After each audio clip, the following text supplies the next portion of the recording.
Hi, I'm Judy Vitale, your astrologer at readthestars.com, and today I want to talk about the full moon in Scorpio.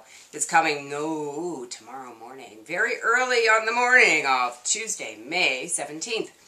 And the culmination of the new moon in Taurus is what we're going to be experiencing. So what were you doing on May 3rd? What was going on in your life? You can read on the site an article about the full moon, and it talks about my experience of this particular lunar cycle and how sometimes these cycles are more of a surprise to us than we would like to think when we're sitting here using astrology and planning everything out. Well, sometimes things just happen in life and we have to deal with them. And that's really what the full moon in Scorpio tells us.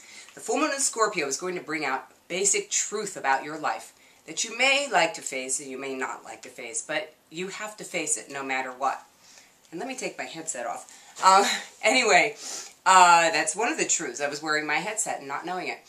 But there are just so many things going on in the world that our attention is taken away from that and we don't really think about what's going on here and now in our lives.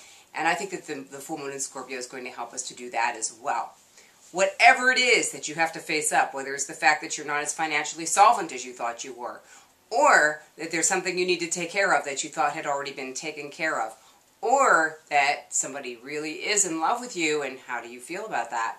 There are all kinds of wonderful things that can happen during the full moon in Scorpio, and it's also a very sexy time. So if you're with somebody that you love and you want to be with, take a little time for each other. Also, during the full moon in Scorpio, it'll be a really, really great, sexy time. And if you're not with anybody and you just have some good friends, a long chat where you really share what's on your mind and in your souls is really going to do everybody a lot of good. Ring it out, folks. Take that full moon in Scorpio. Bring all of the stuff out that you don't need, because after all, Scorpio is the opposite of Taurus, and it's all about no bull.